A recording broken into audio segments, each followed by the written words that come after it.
Isn't this where they do that marching show thing? Yeah, like robot soldiers or something. It's not a show.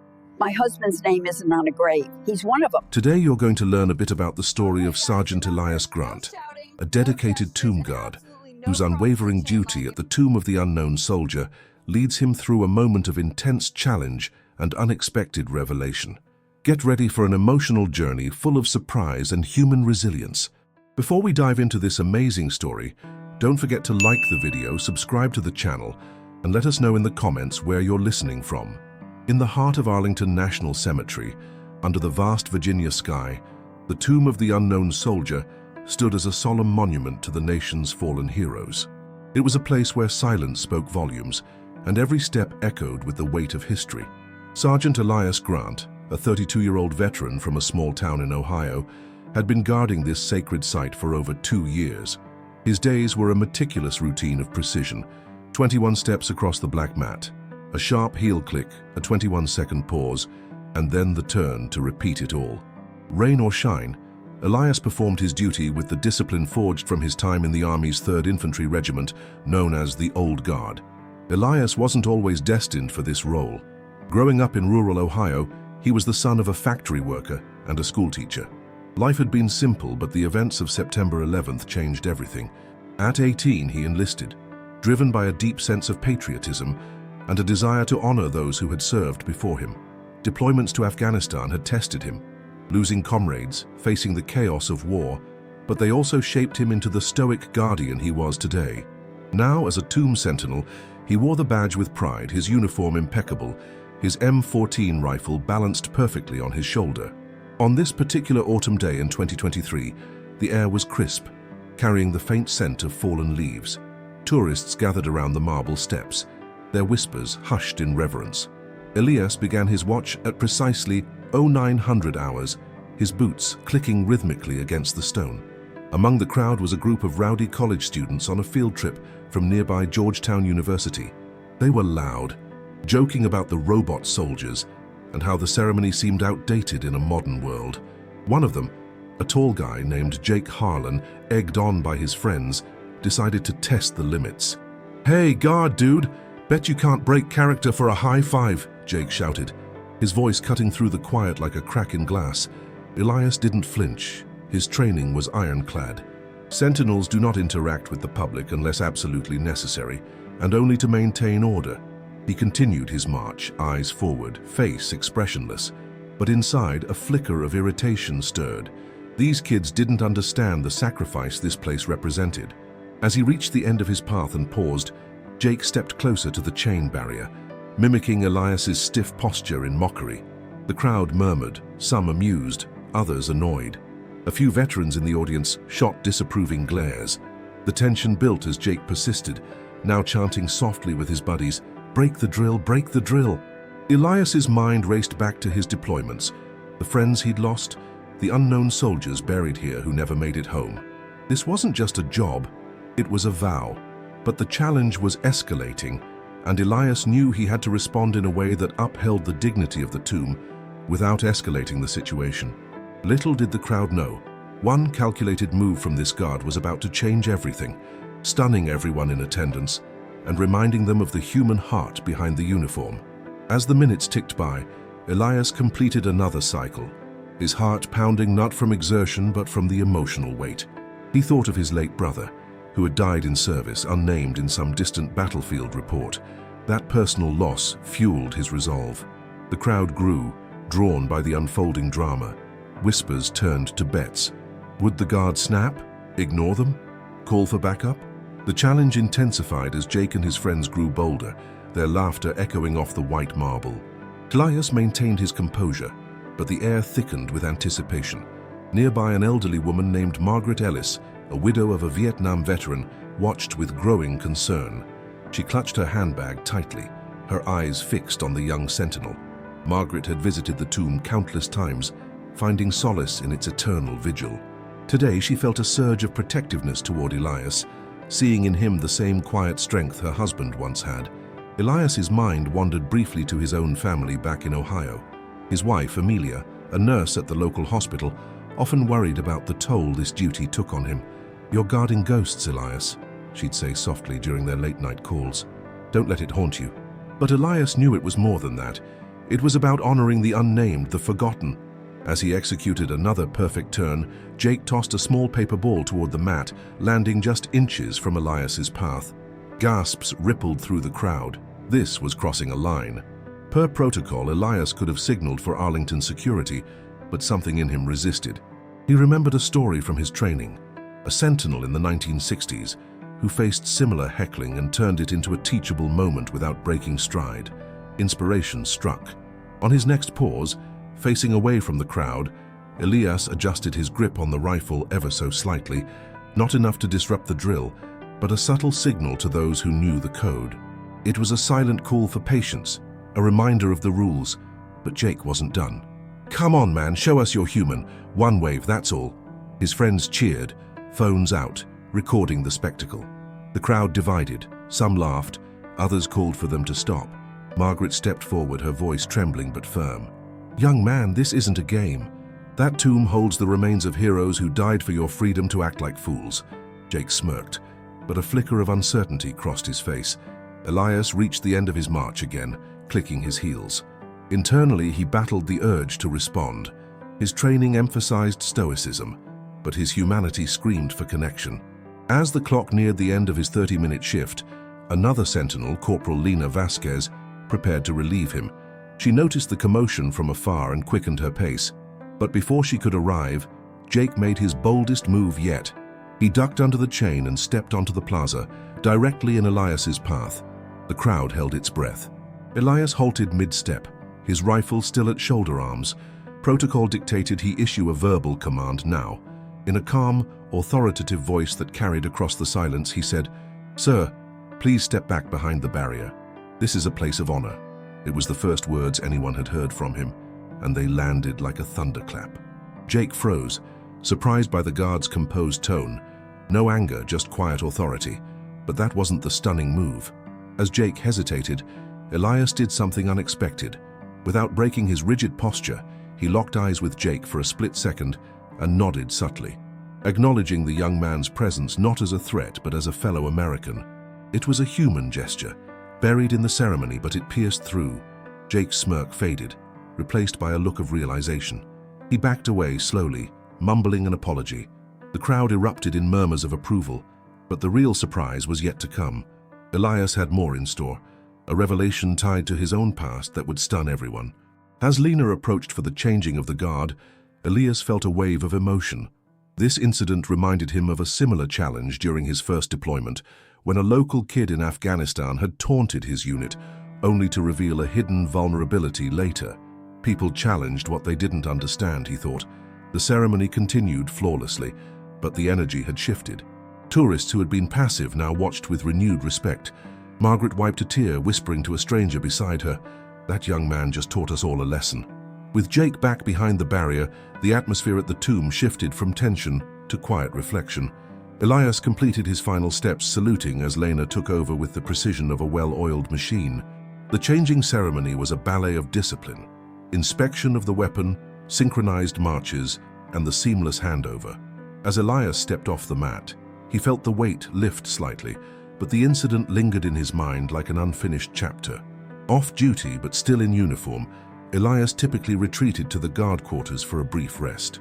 Today, however, he lingered near the amphitheater where visitors often gathered. To his surprise, Jake approached him hesitantly, flanked by a couple of his friends. The cocky demeanor was gone. Now, Jake looked like a kid caught in the act. "Hey, Sergeant, I just wanted to say sorry. That was stupid of me. I didn't mean to disrespect the place."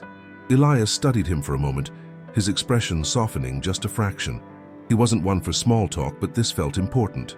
"Apology accepted," he replied evenly. "But let me ask you something. Why'd you do it?"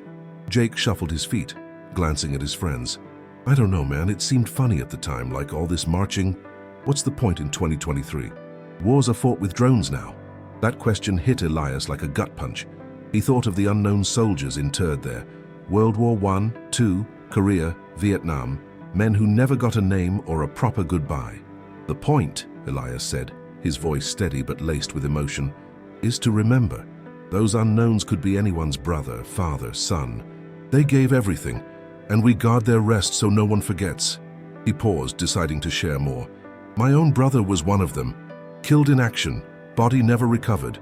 That's why I do this." Jake's eyes widened, the surprise evident.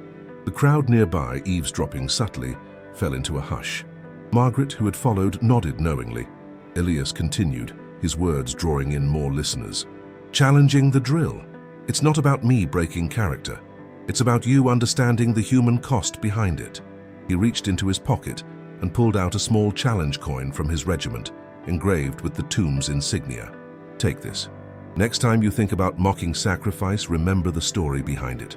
Handing the coin to Jake was the move that stunned the crowd. It wasn't part of any protocol. It was a personal gesture, raw and unscripted. Gasps and applause broke out as people realized what had happened. Phones captured the moment, and whispers spread. "Did you see that? He gave him his coin." Jake held it like a treasure, tears welling up. I had no idea. Thank you, Sergeant. My grandpa served in Vietnam. He never talked about it, but now I get why." Elias nodded, feeling a mix of vulnerability and relief. Sharing his brother's story wasn't easy. It reopened old wounds, but it bridged a gap. Lena, watching from afar, gave him a subtle thumbs up. The incident had transformed from a disruption into a powerful, teachable moment. Tourists approached Elias afterward, shaking his hand, sharing their own stories of loss. One man, a retired Marine named Victor Reyes, clapped him on the back. "Son, that was better than any speech. You honored the unknowns today." As the day wore on, word spread through the cemetery staff. Elias's superiors reviewed the footage, not to reprimand, but to commend. In a world quick to judge and divide, this one move, a simple act of sharing personal pain, had united strangers in empathy. But the emotional peak was still building. Elias would soon face an even deeper surprise from his own past, tied to the very tomb he guarded. Margaret pulled Elias aside briefly. "You remind me of my husband, God rest his soul. He had that same quiet fire." Elias smiled faintly, the compliment warming him. For the first time in years, he felt seen not just as a guard, but as a man carrying his own burdens. The story of Elias's encounter buzzed through social media that evening, with videos of the coin handover going viral, under hashtags like Richu Tombguard Hero and Unexpected Kindness. Back at his quarters, Elias reflected on the day, the adrenaline fading into quiet introspection. Amelia called, her voice a comforting anchor. "I saw the video, Elias. You were amazing. But are you okay? Sharing about your brother? That's huge." He sighed, running a hand through his cropped hair. "Yeah, it just felt right. That kid needed to hear it." Little did Elias know the surprise wasn't over. The next morning, as he prepared for another shift, his commanding officer, Major Harlan Brooks, no relation to Jake, just a coincidence in names, summoned him. "Grant, we've got a visitor for you. Says it's important." In the visitor center, Elias found an older man waiting, his face weathered but familiar. It was Dr. Samuel Klein, a historian who had worked on identifying unknown remains through DNA for decades. "Sergeant Grant, I saw the video. Your story about your brother. It struck a chord. I've been reviewing cases, and I think we might have a match."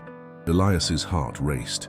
His brother, Private Nathan Grant, had gone missing in Afghanistan in 2012 during a patrol ambush. The family had held a memorial, but closure eluded them. Dr. Klein explained, recent advancements in forensics had allowed them to cross-reference DNA from remains recovered years ago. "We believe it's him. The tests confirm it. Nathan can finally come home." The revelation hit Elias like a wave, emotions crashing over him, relief, grief, joy all at once. He sank into a chair, tears streaming down his face for the first time since the funeral. This was the ultimate surprise, born from that one move at the tomb. By sharing his pain publicly, Elias had inadvertently connected with someone who held the key to his family's healing. Word spread quickly among the guards. Lena pulled him into a hug. "You deserve this, Elias."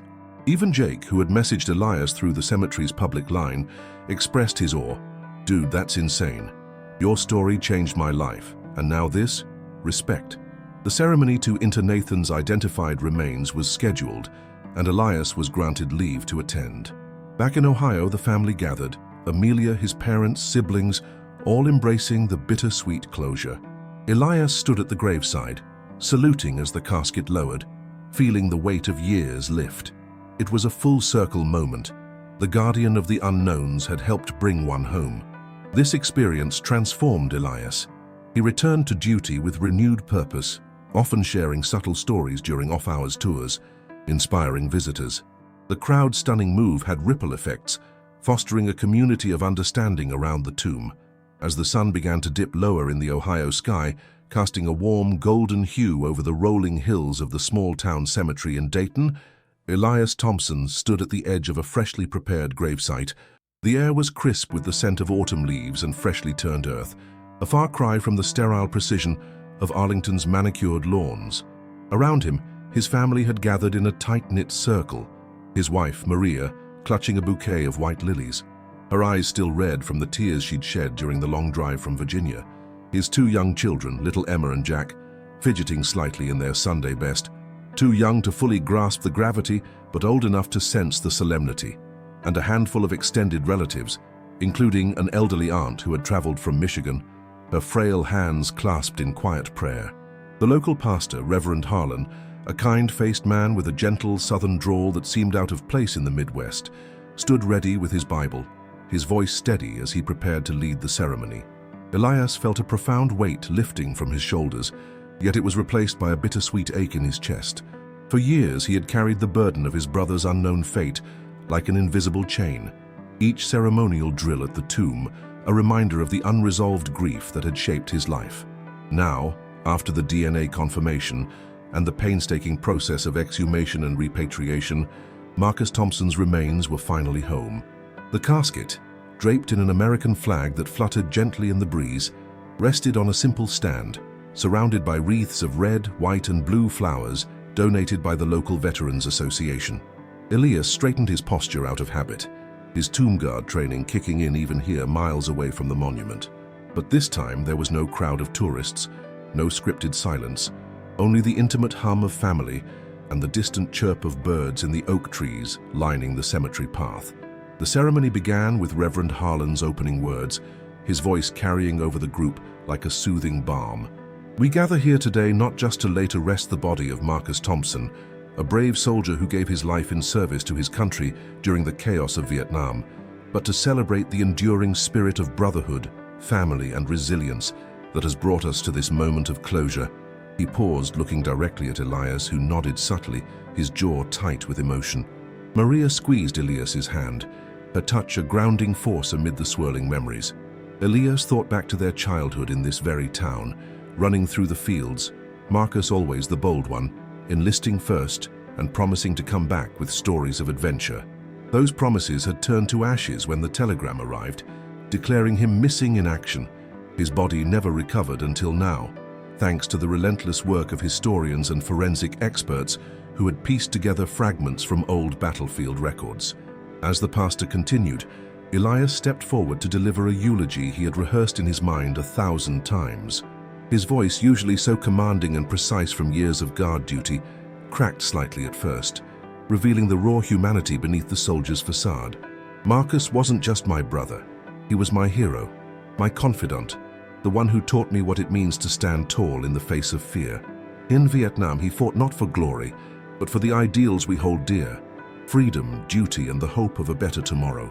For decades, I guarded the tomb of the unknowns, honoring those like him who never came home. But today, Marcus, you're no longer unknown. You're home, with us, where you belong." Tears welled in his eyes as he spoke, and he could see them mirrored in the faces around him. Emma wiping her cheeks with the back of her hand, Jack clinging to his mother's leg, and the aunt dabbing at her eyes with a handkerchief embroidered with the family crest. The group shared stories then, turning the ceremony into a tapestry of remembrance. Maria recounted how Elias had first told her about Marcus during their courtship, his voice breaking even then, and how that loss had forged Elias into the steadfast man she loved. An old family friend, a fellow veteran named Tom Riley, who had served in a different unit but knew Marcus by reputation, shared a light-hearted anecdote about Marcus's legendary poker skills in the barracks, bringing a ripple of laughter that cut through the sorrow like sunlight piercing clouds. Elias listened, his heart swelling with a mix of pain and gratitude. This was the closure he had sought, not in the grand spectacle of Arlington, but in this quiet, personal reckoning. As the casket was lowered into the ground, Elias saluted sharply, his hand snapping to his brow in perfect form, a final tribute that echoed the move that had stunned the crowd back at the tomb. But here it was for Marcus alone, a private vow of eternal vigilance. In the days that followed, Elias returned to his duties at Arlington with a renewed sense of purpose. The incident with the protesters had faded into a footnote, but its impact lingered, reminding him that even in the most rigid of traditions, there's room for humanity. He mentored younger guards, sharing not just the drills but the stories behind them, the real lives honored by their watch. Back home, the family planted a tree near Marcus's grave, a sturdy oak symbolizing strength and growth. Elias visited often, sometimes alone, reflecting on how one unexpected move had unraveled years of pent-up emotion, leading to this profound healing. The journey had taught him that true honor isn't in silence alone, but in the courage to speak, to connect, and to remember. And as he stood guard once more under the watchful eyes of history, Elias knew that Marcus's spirit marched alongside him, forever at peace.